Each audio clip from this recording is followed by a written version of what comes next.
Hey everyone, it's Jackov, and I'm here today with a new video from my series in which I cover the fashions and houses of Ice and Fire Total War, War for Westeros, the mod linked to the description of course.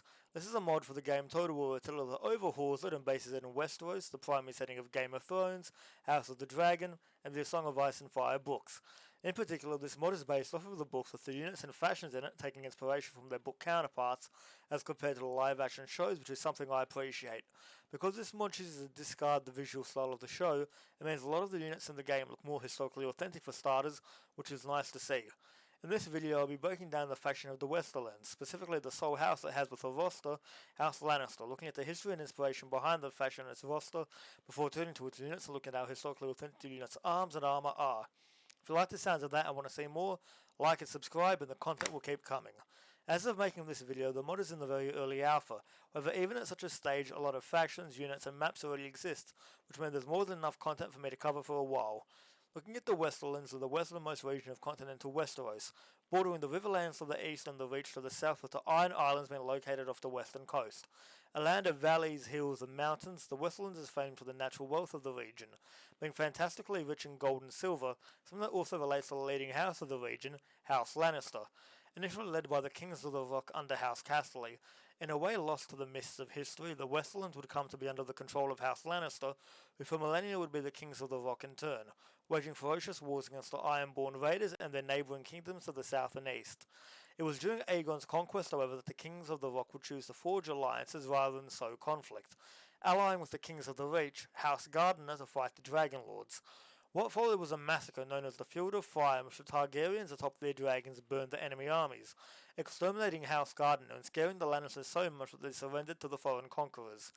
For almost 3 centuries, the Lannisters would loyally serve the Iron Throne as the Wardens of the West, fighting on the side of Aegon II during the Dance of the Dragons.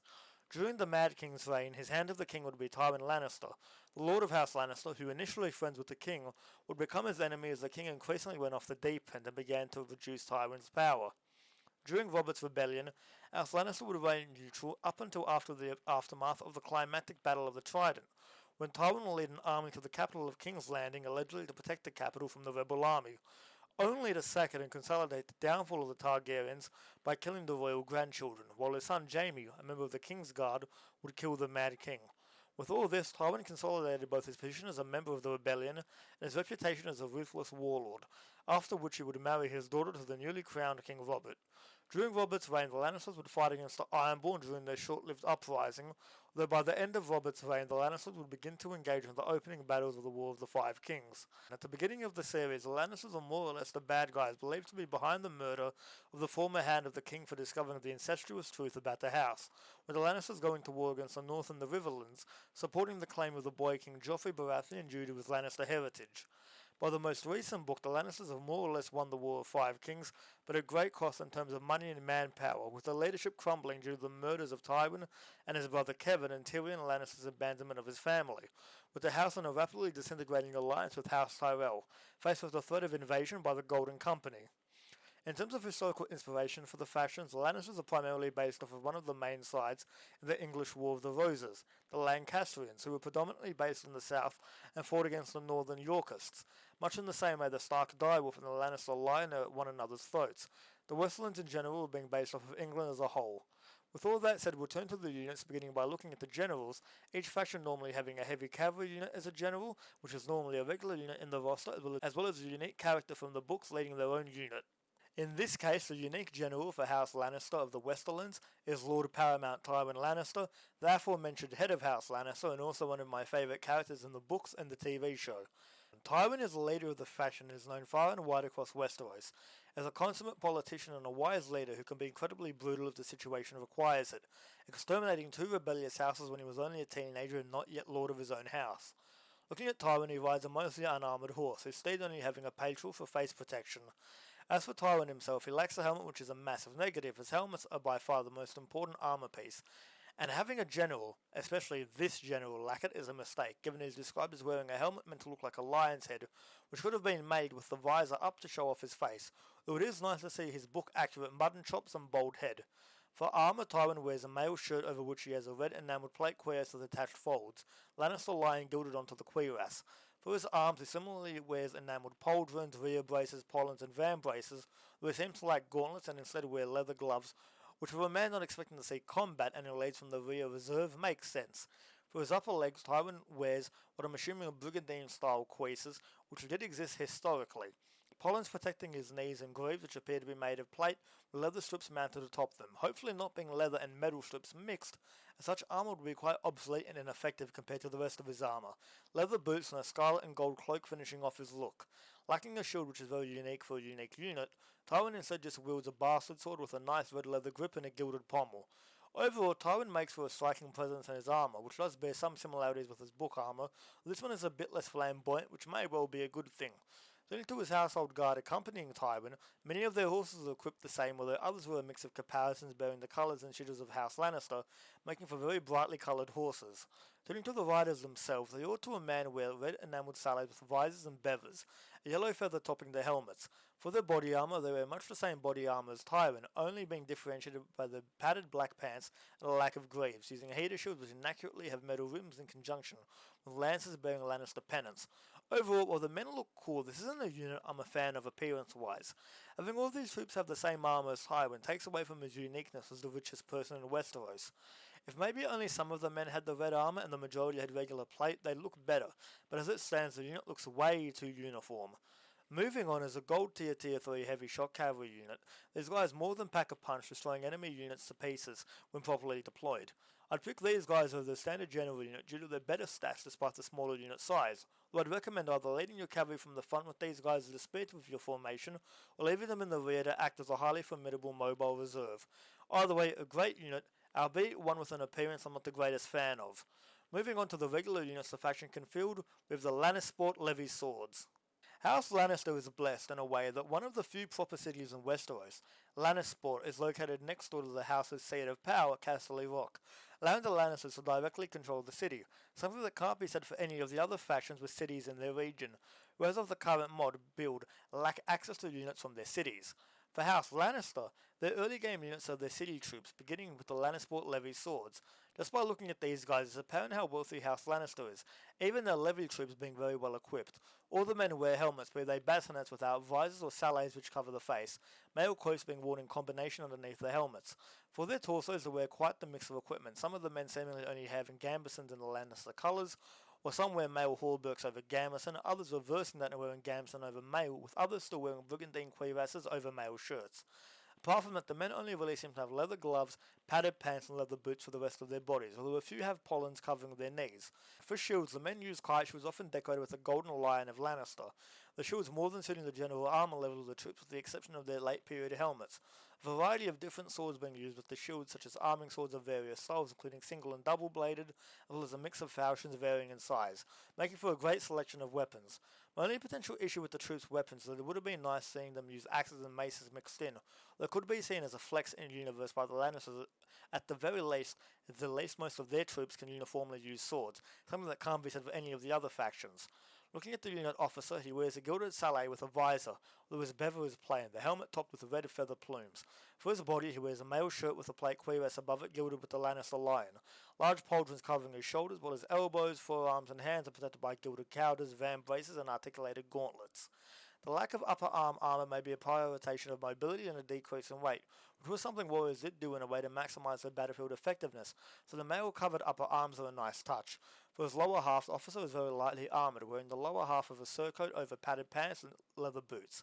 Lacking armour for their lower half seems to be a trend for Lannister troops and doesn't make sense for such an otherwise well-equipped officer, though if he was mounted it would be a good approximation of early modern period cavalry in the 16th century who slowly began to discard armour and prioritise what pieces they kept, such as helmets and breastplates. His lack of rear braces and lower protection being a good indicator of such a mindset if the soldier was part of a cavalry unit. As it stands, it looks like a knight from the 15th century who decided to skip leg armour for the day, relying on his surcoat to protect him. Personally, the officer would look way better if he instead had folds, providing some level of reasonable leg protection. Anyway, my rant aside, for equipment the officer uses a beautiful arming sword compared to the more basic one used by his troops, in combination with a heater shield which accurately lacks a metal rim. Looking at the unit overall, is bronze tier 1 light melee infantry. They give Lannister armies the edge in early game armies, allowing a significant amount of your army to be made up of assault forces who do well against spearmen, and who can take up battlefield formation, something not a lot of basic units can do. While I'd advise keeping them away from cavalry due to their natural weakness, I suggest heavily leaning on them as a battle winner for your early armies. Though once better infantry becomes available, these guys become obsolete, but not unusable, not being too shabby as a support unit. Moving on to the next unit, we have the Pikes of the Rock. Armoured identically to the previous unit and having the same officer too, these men drop their shields and swords and instead wield pikes, pikemen explicitly being described as a part of the Lannister army in the books, and a great indicator of the level of Westerosi warfare, being in a high to late Middle Ages state of conflict compared to the Migration era in early Middle Ages, when pikemen had just about disappeared from the battlefield. A silver tier 2 medium pike infantry unit, these are the only pikemen Castle Rock can fill but are quite good at their job, easily fulfilling a variety of roles on the battlefield, be it being the core of your army grinding a path through enemy infantry and sending cavalry fleeing to the hills, or in sieges holding and breaking choke points. As good as they are, however, always take care to keep them safe from archers who are devastating due to the unit's lack of shields, and cavalry, if they hit them in the flank or rear, will destroy them. Overall, a unit that if taken care of will take care of you. Turning to the next unit, we have the Levy Spears of Lannister, or the spear version of the Levy swords, having the exact same armour, shield and officer, being distinguished by their Yari spears. This is something that I think can be improved on in future updates, troops using various types of spears instead of it being uniformly equipped with Japanese-inspired weapons. Jumping to the battlefield roles, these bronze tier 1 light spear infantry are a building block of your early game armies, complementing your swordsmen well by being able to take up formation in spear wars, fending off horsemen allowing your swords the time to roll up enemy lines. Very useful early game unit, there's another example of a unit that becomes obsolete but can still see service in more advanced armies as better units become available. Moving on, the next unit to make an appearance are the Longbows of the Rock. Armoured very similarly to the previous unit, these men use far more basic examples of salets in combination with mail and fabric coats for head protection. Their torsos also lacking brigandines. All the men at minimum having gambeson as their top layer of armour, the legs sharing the same level of armour as before with the occasional pollen set popping up. Dropping shields, the main weapon of these men are their longbows, a weapon that more than matches the English inspiration for the faction. Longbows for centuries being used by armies with the big cats on their banners. As a unit, these silver tier 2 medium archers provide your army with appreciated long-range hitting power, allowing you to thin out enemy ranks before they reach yours and shoot out with enemy archers. Having good range, rate of fire, and the ability to shoot at oblique angles the way some other range units can't, these guys are generally great, however I wouldn't recommend using them solely by themselves, as the next unit complements them very well and makes up for the lack of damage both at range and in melee. That unit would be the Golden Lion crossbows, but just from looking at them, are far more better suited to dealing out and absorbing damage. For head protection, the men all wear salets, although with no cloth of any kind underneath, or seeming to have at minimum mail shirt for defense, although many have red surcoats with the Lannister lion emblazoned over their mail shirts, with some instead choosing to wear plate cuirasses with gilded lions on them rather than their surcoats. For support troops, these men's arms are very well equipped, a variety of pauldrons and spaulders being worn for their shoulders and upper arms, with others using rear braces instead, a mix of cowders covering their elbows, van braces and leather gloves finishing off their arm protection, with their legs having only the lower half of the surcoat, padded pants, the occasional pollens and leather boots. Lacking shields for weapons, the men use bastard swords at their side in case of melee, being almost formidable as heavy swordsmen when it comes to a clash of infantry. Bastard swords not being a weapon I associate with crossbowmen, although for such a heavy variant it does make sense. The main weapon, however, is the crossbow, ubiquitous in Westeros as it was in medieval Europe, being easy to train with and capable of killing knights just as easily. Skipping the officer as a unit, the silver tier 2 heavy crossbow infantry are quite an asset for any Lannister army and boost the power of the faction significantly. A unit capable of pounding enemy at a range before drawing their weapons and smashing into enemy lines.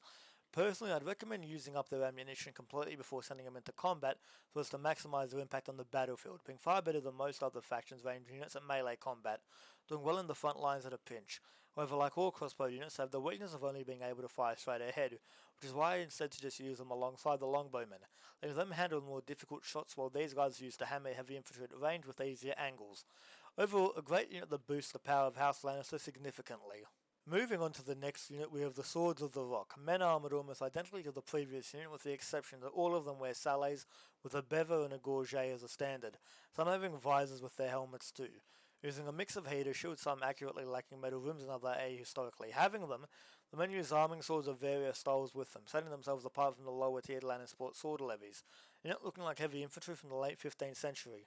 Skipping their standard officer, these silver tier 2 heavy melee infantry are the equivalent of the men-at-arms fielded by the other factions, being the professional infantry of House Lannister, who serve as assault troops, being better at breaking enemy lines and holding them, though in general the unit is pretty good all around. A backbone of the Lannister army, I suggest always keeping a healthy number of them in your army, but increasing the ratio when attacking in sieges. A very solid unit, we'll move on to their shock counterpart, the Guards of the Rock. Wearing the same armour as the previous two units, but with the occasional addition of plate gauntlets, these men have arming swords at their side before their main weapon wield a variety of shorter halberds, the weapons having a mix of features such as spikes or hooks interchangeably, all being general purpose weapons designed to inflict as much damage as possible. Skipping the unit officer, these guys are silver tier 2 medium shock infantry, but also a polearm unit at the same time, being somewhat unique in the mod, capable of taking up pike formation in a way that most other units can't. As such, the unit is quite a powerful one, lacking to a large degree the inherent weakness of shock infantry to cavalry, allowing it to pivot between covering up enemy infantry with ease and warding off horsemen. Because of this, I'd more than recommend adding them to your armies, especially as a unit to help make breaches in enemy lines, with the swordsmen coming up behind to support. Next up are the Lannister catapults, which are crewed by the more lightly equipped Lannisport Levy variants, the men having short swords at their side. As a unit, this is one of the most critical ones in the faction's roster, as without it, House Lannister would be in an incredibly bad position in sieges.